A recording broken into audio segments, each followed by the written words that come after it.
Bueno, estamos platicando con nuestros amigos Jorge Ordóñez, Gustavo Verduzco, sobre el tema de la justicia, que es muy importante.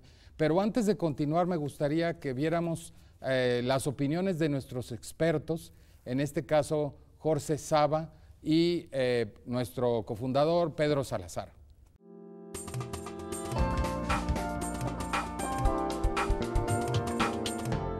De instalar símbolos religiosos en espacios controlados por el Estado, llamémoslos, en lugar de espacios públicos, quizá algo más, digamos, espacios que administra, controla el Estado. Pueden ser edificios públicos, como son casos en Argentina, en Perú, en Italia, digamos, donde hay crucifijos en los tribunales, en las escuelas, o la instalación, por ejemplo, de pesebres en una plaza, ¿sí? La pregunta que invito a que nos hagamos es si nuestras constituciones ofrecen un freno a esa acción estatal. Una primera respuesta es, o un intento de respuesta es, si el Estado está violando la igualdad ante la ley, la autonomía, o incluso la posibilidad de tener una deliberación democrática entre iguales cuando tomo partido por una religión. El papel de la Corte, en realidad de los jueces en general como intérpretes del derecho, es fundamental para dotar de contenido a las normas jurídicas. Después de todo, lo que hacen los jueces es decirnos cuál es el significado último de las normas que son creadas por los legisladores. Y en ese sentido, la interpretación debe de estar orientada y debe de ser coherente con los principios de la laicidad estatal. En algunas decisiones fundamentales que tienen que ver con cuestiones de derechos, como por ejemplo el caso del aborto o como por ejemplo el caso del matrimonio entre personas del mismo sexo en México, han sido los jueces quienes a través de su interpretación han logrado ampliar la agenda de derechos y en este sentido, al menos en estos casos, afirmar, afianzar, reforzar el principio de la laicidad. De regreso en República Laica se nos quedaron algunos temas que me parecen importantes. Uno de ellos que surgió aquí en la discusión es, evidentemente, una cosa que no es muy obvia, pero me acaba de brincar, es que la justicia no nada más pertenece al sistema judicial. Evidentemente la justicia tiene que ver con el Ejecutivo, con cosas que haga el Ejecutivo para hacer, generar, distribuir justicia y con cosas que haga el legislativo también, ¿no? Porque, no sé, se me ocurre una política fiscal redistributiva, bueno, es una política que podría hacerse en el legislativo y que incidiría en un sistema de justicia general, ¿no? Pero tengo la impresión de que, por lo que también señalaste, Jorge, y no sé qué piensas, Gustavo, que nuestra idea de justicia también por la falta misma de participación que señalan, está muy limitada, ¿no? O es una justicia, como dices, Gustavo, que pasa por otro ámbito. Pero Jorge dice que tendríamos que participar más o tendríamos que involucrarnos más en todo este proceso, pero es fácil, nos dejan, podemos hacer algo. ¿Tú cuál es tu perspectiva? Bueno, yo creo que ese es un punto muy importante, qué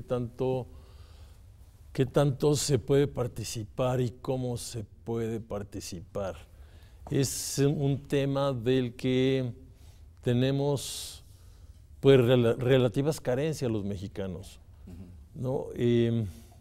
Somos muy participativos en determinados ámbitos, somos participativos en ámbitos de vida comunitaria que tiene, digamos, pasado indígena. Ahí claramente se ve una participación de la gente, pero es una participación muy autoritaria, es una participación donde la autoridad cuenta y donde en unos términos de mayor libertad uno duda si es una participación más voluntariosa, por llamarle de alguna manera. Pero pasando a otros ámbitos, yo creo que hay mucha desconfianza en la gente, en los barrios, tanto de pueblos, incluso de pueblos que no son grandes, la gente no confía mucho una con otra. Entonces eso dificulta mucho aspectos de participación.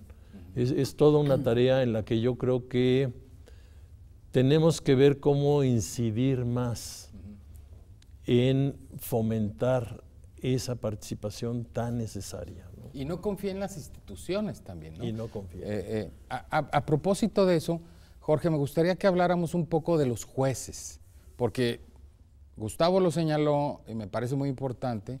Ahí la cuestión de la autoridad.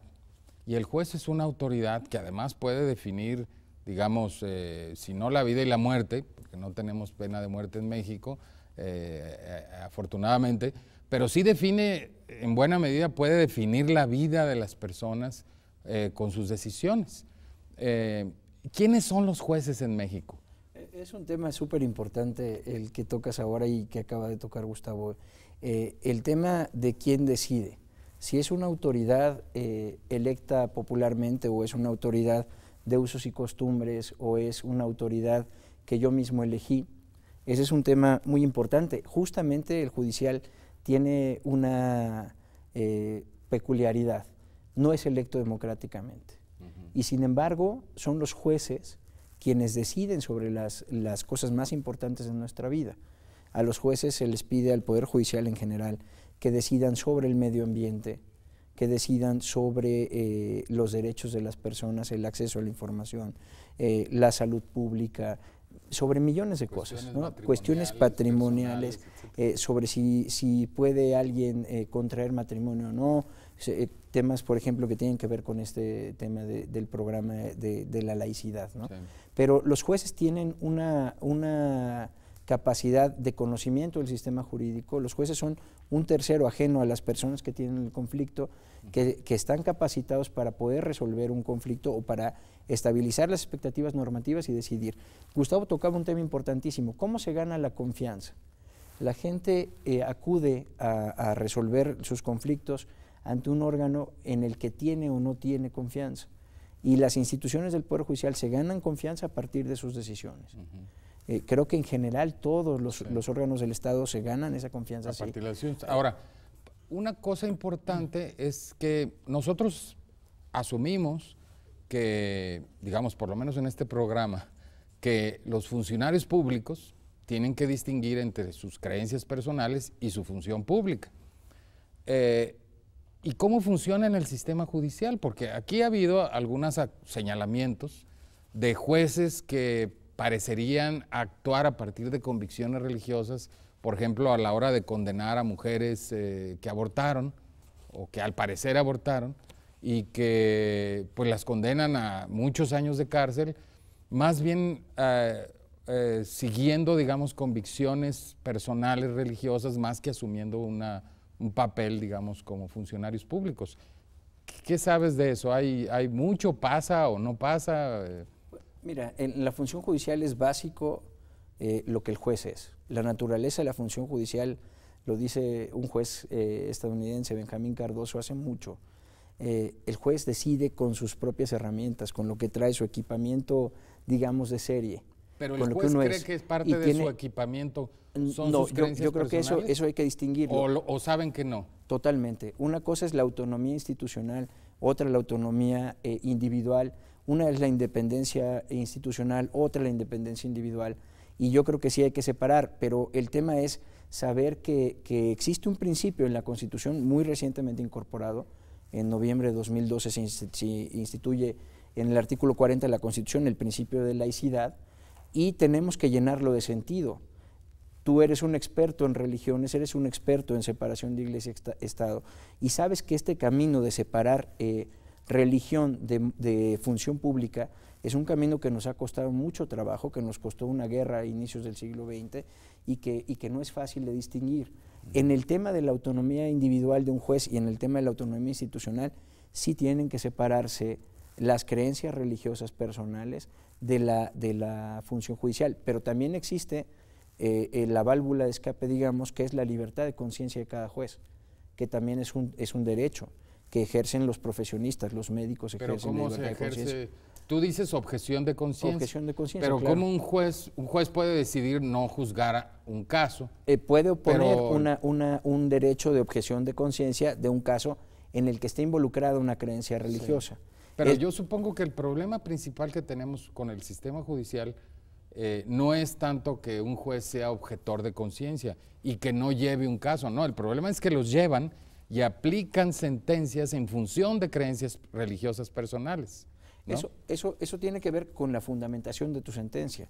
Y eso está a los ojos de todos, justo es lo que decía. Los jueces ganan confianza o no a partir de sus decisiones. Sus decisiones están fundadas en argumentos.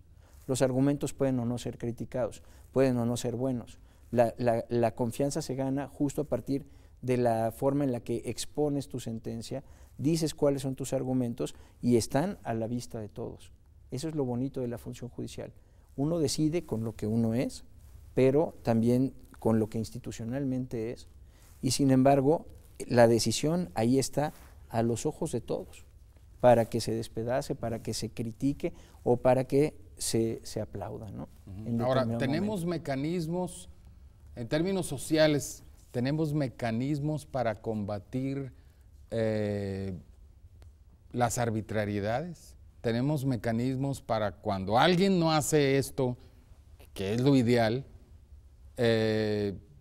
combatirlo, porque hemos visto casos de corrupción, casos de desviación, casos simple y sencillamente de negligencia, de ineficiencia, pues que yo creo que son normales en todo sistema, incluido el judicial, pero lo que yo no sé es cómo combatirlos, cómo podemos generar más justicia, muchas veces más allá de lo que el propio sistema judicial nos permite, digamos, o que nos da de entrada, ¿no? ¿no? Los mecanismos de control de las decisiones judiciales tienen que ver con esto que estamos haciendo aquí, con la discusión pública, con la forma en la que son objetadas o calificadas las sentencias de un juez. Un juez que vierte sus creencias religiosas en una sentencia es un juez que evidentemente va a estar a la vista de todos y que puede ser criticado, y dentro de los mecanismos jurídicos, por ejemplo, existe para los casos de los funcionarios más altos, el juicio político, existen las responsabilidades administrativas de los servidores públicos, que son una forma de controlar también. Sí. Ahora, el tema es también, es un problema porque tiene que ver con la independencia del propio juez. Claro. El juez que decide tiene su capacidad de decidir con independencia, porque esa es la función básica de un juez, es el atributo básico de un juez. Si un juez decide sin independencia, claro, está perdido. Pero ¿no? Está el tema de la cultura. ¿Sí no, pero si recuerdan aquel caso que a lo mejor ya lo trataron aquí, aquel caso de la película que hicieron sobre aquel juez presunto culpable. ¿Cuál fue la respuesta de la sociedad? La sociedad estaba muy contenta de que saliera a la luz algo así, donde a ojos vistas, por lo menos externamente, allí había injusticia de parte de las autoridades. Sí. ¿Y cuál fue la respuesta de las autoridades? No, fue encerrarse en sí mismas, fue protegerse a sí mismas. Entonces, fue una desilusión pública enorme. Entonces, ante la pregunta de cómo puede uno defenderse de eso, pues es difícil verlo, porque muchas veces no aparecen los mecanismos. No aparecen, al contrario, tan fáciles, ellos se cerraron. Dijeron, no, esto fue así, hubo una es especie correcto. De cierre corporativo. Sí, totalmente. Y eso no era lo que esperaba la sociedad. Yo creo que tiene que ver con el tema que ha tocado Gustavo en todo este programa. La confianza también es conocimiento. La confianza es conocimiento. Si tú tienes conocimiento de algo, de qué hace alguien, entonces tienes confianza. Si no tienes conocimiento, no hay confianza. El tema de presunto culpable, la verdad es que no estaría muy en posibilidad de opinar con muchos elementos. Tengo los elementos que todo el mundo tiene a la vista, pero tiene que ver con la función que cada órgano del Estado desempeña. No estoy defendiendo la decisión o no del juez, porque al final también fue evaluada por un juez federal, una juez federal que también tomó una decisión, pero la complejidad de los casos se va ganando a partir de decisión. Se reduce complejidad, se decide, se genera nueva complejidad. Esa complejidad hacia lo social también permea ¿Qué tiene que hacer la sociedad? Conocer para ganar confianza también. Y las instituciones, dar a conocer lo que hacen. ¿Qué función en específico tiene cada órgano del Estado? ¿Qué hace el Ministerio Público? Porque se confunde Poder Judicial con Policía Judicial, ¿no? Sí. Ahora, está la otra parte que quería preguntarte, Gustavo.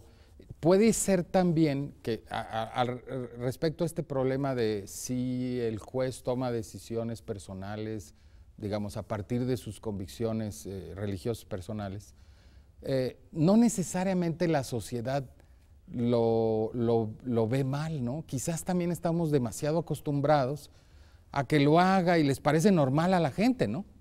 Es decir, no necesariamente muchos reaccionan en términos de, digamos, con un pensamiento absolutamente laico, distinguiendo esferas, porque muchas veces parte del problema de información es que no se les ocurre ni siquiera que eso está mal, ¿no? Sí, es más común que se actúe, si un juez va en la línea de la cultura común, pues la gente lo va a ver bien. Así es. No va a hacer estos distingos que hacemos aquí, ¿no? Así es. Yo creo que ese es un punto muy claro. Sí. Tenemos minuto y medio. Me gustaría que cada quien en 30 segundos, un poco más, me dijera qué creen que sería, digamos, ideal como una pequeña recomendación para contribuir a que tuviéramos un poco de más y mejor justicia en nuestro país. Jorge. Muy rápidamente, la sociedad moderna es compleja. La complejidad se reduce con confianza. La confianza se gana con conocimiento. Yo invitaría a nuestros televidentes a que vean más programas como el tuyo, a que sepan más qué son sus derechos, qué alcanzan sus derechos y a quién se los pueden reclamar. No en esta idea, como decías hace un momento, de justiciabilidad solo al juez, ¿no? Sino de justiciabilidad al Ejecutivo, al Legislativo, al presidente municipal, a la institución de salud, a quien me lo tenga que proporcionar de acuerdo con la ley.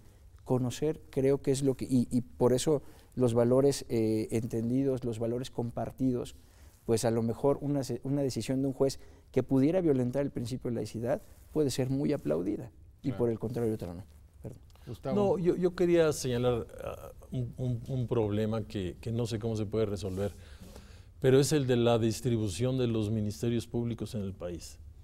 A mí me llama mucho la atención y me causa problemas darme cuenta que hay muchos pueblos que no tienen ministerio público, no lo tienen. Y uno dice, pero a ver, ¿qué pasa? Estoy hablando de regiones en que para ir al ministerio público hay que movilizarse a lo mejor 2, 3 horas. Y uno dice, pues ¿quién va a hablar sobre algún problema ante el Ministerio Público si tiene que ir tan lejos? Pues nadie lo hace. Pero imagínate el Ministerio Público, imagínate la institución de salud. Hubo una sentencia sobre un caso que se conoce como Mininuma, donde una comunidad tenían que caminar para llegar a la institución de salud, ¿no? Sí, bueno. Pues nos quedaron muchos temas en el tintero, apenas arañamos el asunto. Yo creo que tenemos que hacer más programas, además de ver el canal judicial, yo creo que es muy importante, pero tenemos que hacer más programas sobre los distintos aspectos que atañen precisamente al tema de la justicia. Les agradezco mucho su participación y acompáñenos porque tenemos todavía nuestras conclusiones. En la discusión sobre cómo obtener mayor y mejor justicia en México, queda claro que una fórmula es saber que no solo el sistema judicial en sí es el que otorga justicia. Todos los sistemas, el sistema del Ejecutivo, el sistema del Legislativo y por supuesto el judicial, son los encargados de distribuir, de impartir, de otorgar y de reconocer justicia. Un punto importante es que la justicia, sin embargo, no se nos va a dar gratuitamente, no se nos va a dar si no peleamos por ella. Me parece que es central que en esta discusión surgió el punto de que los mexicanos tenemos que luchar por ella, tenemos que hacer justicia, no necesariamente justicia con nuestra propia mano, por supuesto, porque eso es salir del sistema legal, pero sí procurar que haya más y mejor justicia, y en un sistema democrático la mejor manera de que eso exista es cuando los ciudadanos participan en ella, en todos los ámbitos y en todas las maneras de promoverla. Y antes de terminar esta serie quisiera agradecer también a todos aquellos que nos han acompañado en estos 13 programas, que nos han mandado sus mensajes a través de Twitter, de Facebook, de todas las redes sociales, con preguntas, cuestionamientos. No les hemos podido responder, pero estamos pendientes siempre de sus comentarios y les agradecemos, por supuesto, su participación. Muchas gracias y recuerden, estamos en una república laica.